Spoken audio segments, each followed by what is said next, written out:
तो hi friends, welcome है आप सभी का।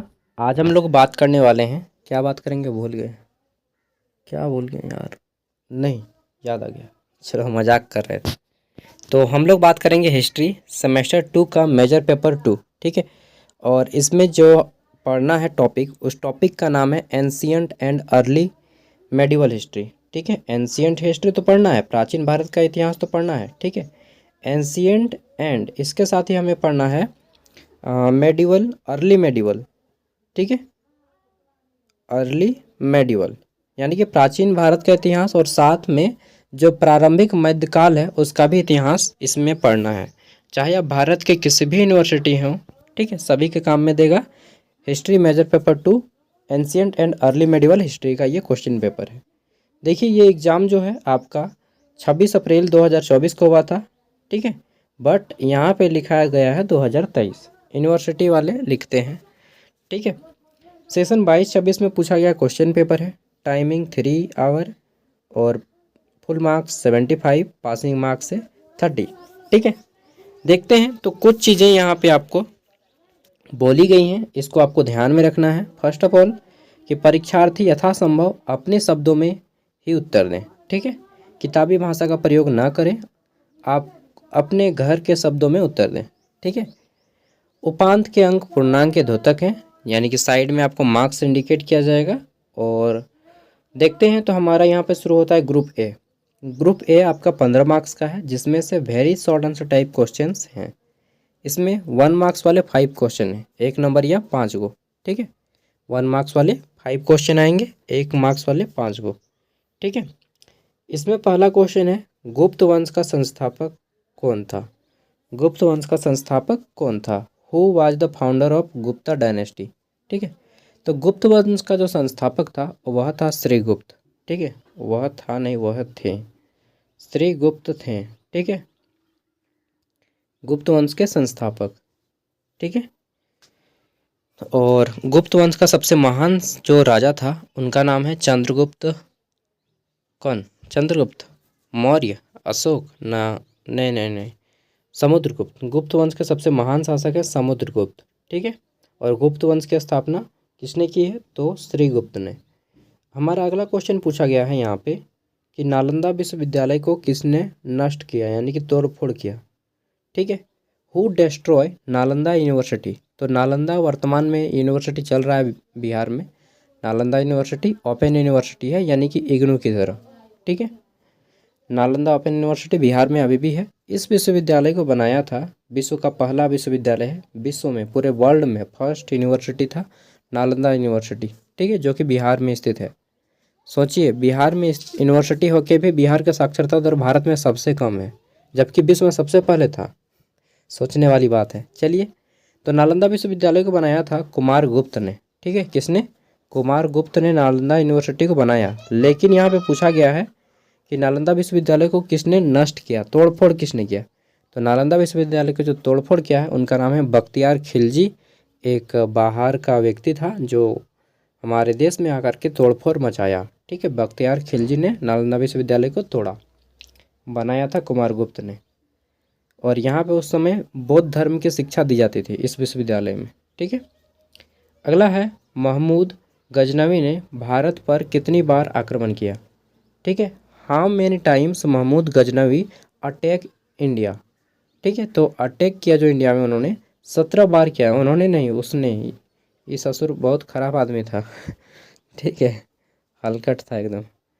तो 17 बार आक्रमण किया था महमूद गजनवी ने, जिसमें से 1025 ईस्वी में, 1025 में 1027 तक आक्रमण किया। ठीक है। 1027 तक लास्ट आक्रमण किया था, क्योंकि 1027 में इनकी मृत्यु हो जाती है। और 1025 में इन्होंने सोमनाथ का फेमस मंदिर, गुजरात का प्रसिद्ध सोमनाथ मंदिर को लूटा था। ठीक है। महमूद गजनवी ने तो 17 बार आक्रमण किया, जिसमें 1025 में सोमनाथ मंदिर गुजरात को लूटा था, और 1027 का अंतिम लूट में ये मारा गया। नेक्स्ट है हमारा 4 नंबर, राज तरंगनी के लेखक कौन है? ठीक है। तो राज तरंगनी एक पुस्तक है, और इस पुस्तक को अगर आप पढ़िएगा तो मिल जाएगा ऑनलाइन। राज तरंगनी में क्या है कि कश्मीर का इतिहास दिया गया है। ठीक है। प्राचीन कश्मीर का इतिहास है, राजतरंगिणी में, और इसके लेखक जो हैं कल्हन है, कल्हन। ठीक है, राजतरंगिणी के लेखक कौन है? कल्हन। ओके, चलिए आगे बढ़ते हैं। नेक्स्ट तो हमारा है ई नंबर। इस पे पूछा गया है प्राचीन भारत के किस शासक को भारत का नेपोलियन कहा जाता है? ठीक है, तो देखिए प्राचीन भारत के इंग्लिश में पढ़ते हैं which ruler of ancient India is called the Napoleon of India. ठीक है, यार क्या बताऊँ, खाना खा के जस्ट उठाऊँ तो डकारे आ रही हैं। तो देखिए आपने नाम सुना होगा समुद्रगुप्त का, जो कि गुप्त वंश का सबसे महान राजा था। अभी मैंने बताया है इन्हीं समुद्रगुप्त को गुप्त वंश का सबसे महान राजा कहा जाता है। ठीक है, समुद्रगुप्त इसका राइट आंसर हो जाएगा, गुप्त वंश का सबसे महान प्रतापी राजा। और समुद्रगुप्त की जो जीवनी लिखी गई है वह समुद्रगुप्त की प्रयाग प्रशस्ति में लिखी गई है। ठीक है, प्रयाग प्रशस्ति। और समुद्रगुप्त की प्रयाग प्रशस्ति यानी कि गुप्त वंश के समुद्रगुप्त के राजकवि थे हरिसेन।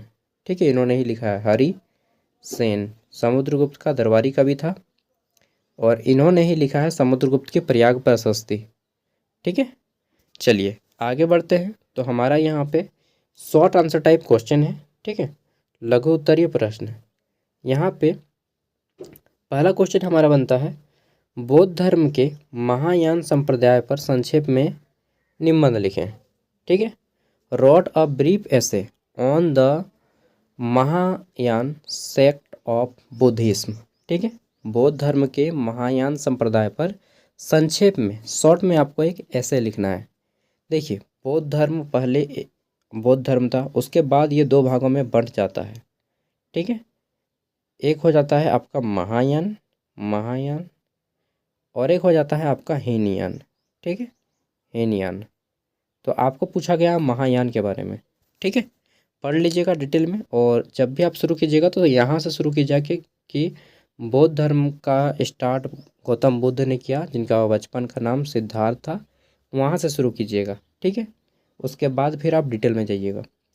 और एक चीज़, 5 मार्क्स वाले क्वेश्चन का आंसर आपको करना है 5 मार्क्स वाले का 100 शब्दों में, यानी कि एक खड़ा पन्ना का दोनों साइड कर दीजिए 100 से 150 शब्दों के बीच में।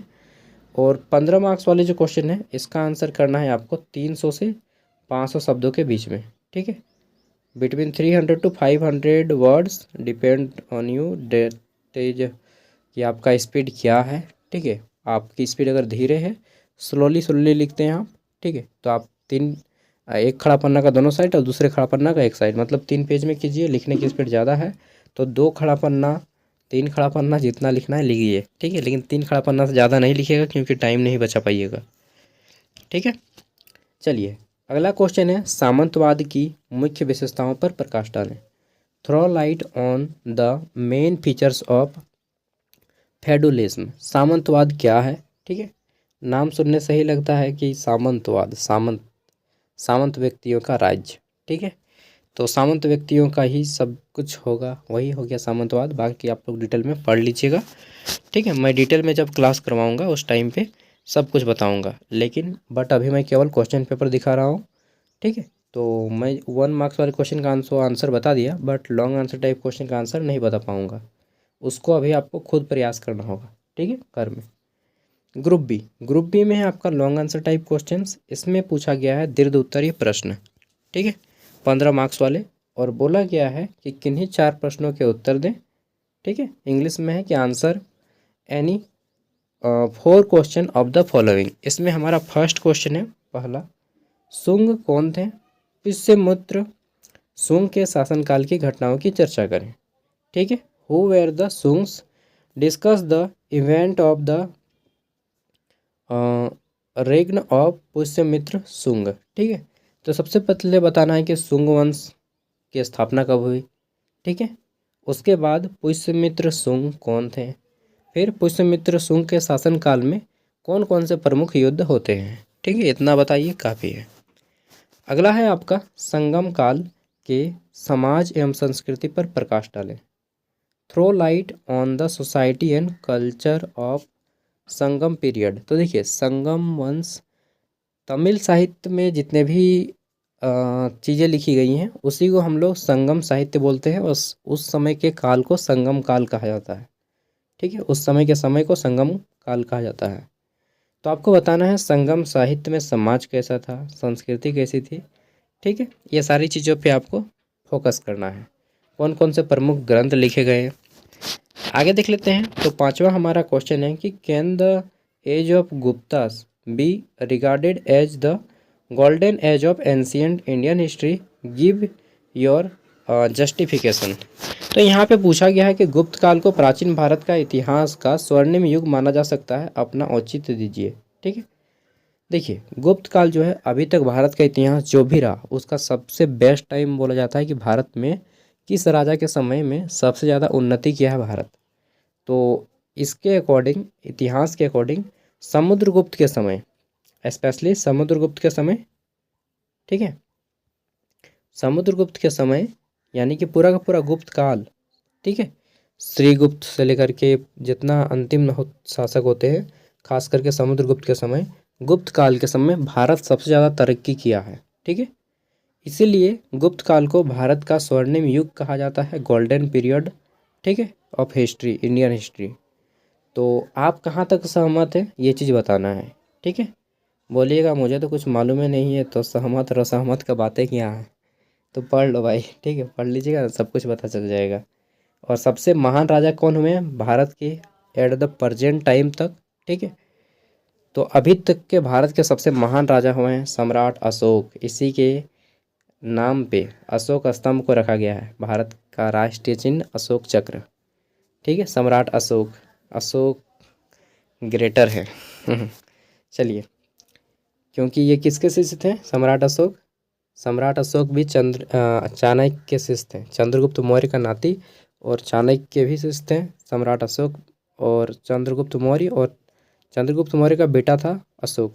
ठीक है, चंद्रगुप्त मौर्य जो आप मूवी में देखते हैं ना, चंद्रगुप्त मौर्य जो चाणक्य के गुरु थे, उसका बाप का भी गुरु था और उसका बेटा यानी कि अशोक का भी गुरु थे। ठीक है, अशोक के भी गुरु थे चंद्रगुप्त चाणक्य। तो चाणक्य है भाई, नाम तो सुने होंगे। 6 नंबर पे है राजपूतों की उत्पत्ति संबंधी विभिन्न मतों का उल्लेख कीजिए। Mention the various options regarding the origin of Rajput. ठीक है, बताना है कि राजपूतों की उत्पत्ति कैसे हुई। राजपूत का संधि विच्छेद कीजिएगा तो राजा का पुत्र होता है। ठीक है, राजा का पुत्र, दैट मीन्स राजपूत। अगला है हमारा 7 नंबर क्वेश्चन। इसमें पूछा गया है कि महमूद गौरी के भारत पर आक्रमण करने के विभिन्न कारणों को बताएं एवं इसके प्रभाव पर प्रकाश डालें। ठीक है, मोहम्मद गौरी भारत पर आक्रमण क्यों किया, क्या कारण था वो बताना है। और जब उन्होंने लूट के ले गया भारत को बहुत सारी चीज़ें, तब क्या हो गया, क्या क्या प्रभाव पड़ा। ठीक है, क्या क्या लूट के ले गया, ये सारी चीज़ें बतानी है। नेक्स्ट है आपका प्रारंभिक मध्यकालीन भारत में नारियों की स्थिति का उल्लेख करें। Mention the status of women in early medieval history. ठीक है, या अर्ली मेडिवल इंडिया बोल दीजिए, प्राचीन मध्यकालीन भारत में। ठीक है, महिलाओं की क्या स्थिति थी, पढ़ने जाते थे या नहीं, शिक्षा जाते थे या नहीं, शासन में कैसा रूल था, कैसा बर्ताव किया जाता था उनके साथ, ये सारी चीज़ें आपको बतानी है। ऐसा नहीं कि सभी क्वेश्चन को बना दीजिएगा, केवल 4 को बोला गया है तो केवल 4 को ही बनाइएगा चुन के। ठीक है, नहीं तो फिर सभी बना दीजिएगा तो फिर वो मूर्खता वाली बात हो जाएगी। और ये PDF मैं वीडियो का डिस्क्रिप्शन में दे दूंगा, जिनका भी एग्ज़ाम है सेमेस्टर 2 का, और अगर आपका यही है, ठीक है, एंशिएंट अर्ली मेडिवल हिस्ट्री, तो आपको डेफिनेटली ये पेपर काम देगा भाई। बाकी पे मेजर पेपर 3 भी मैं जल्दी ही करवा दूंगा, और बाकी सभी सब्जेक्ट्स धीरे धीरे करके अपलोड कर दूंगा। और बहुत सारे हमारे चैनल पे अपलोड है सेमेस्टर 2 के ऑलरेडी वीडियो, आप चाहे तो इस चैनल का नाम लेके यूट्यूब में सर्च मारिएगा तो आपको मिल जाएगा। ठीक है, बाय।